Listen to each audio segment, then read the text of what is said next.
Bukola Saraki, who brought the motion to the floor of the Senate, noted that there is a wide disparity between what is budgeted for fuel subsidy and what is expended. The debate on the floor went beyond calls for an investigation into the subsidy scheme to whether or not fuel subsidy should remain. Correspondent Linda Ahibe reports. 3 times the charm for Senator Bukola Saraki as his motion calling for the investigation into the management of the current fuel subsidy was finally brought before the floor of the Senate. But some critics have picked holes in the timing of the motion given the huge debate across the country over the removal of the fuel subsidy. But Senator Saraki said his motion is primarily about the abuse of the fuel subsidy scheme.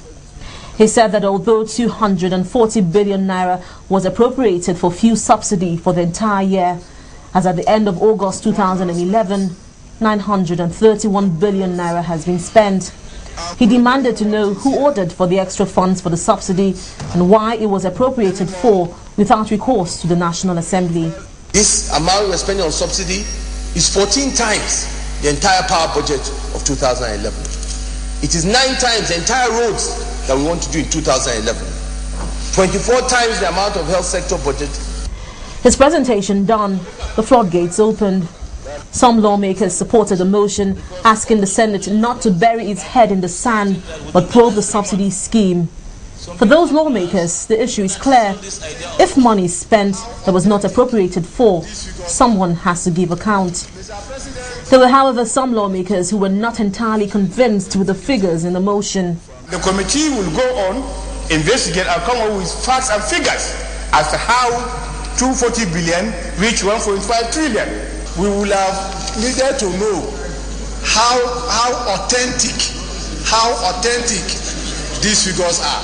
As the debate raged on, the argument shifted from investigating the fuel subsidy scheme to the removal of the fuel subsidy. Senate President David Mark, however, said there is a need to find out if the objective behind the subsidy scheme has been realized.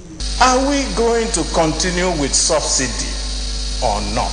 If we are able to come up with the true situation, the true nature of this management, then I believe the issue of even removal of subsidy should not even come in. Subsidy has got to go.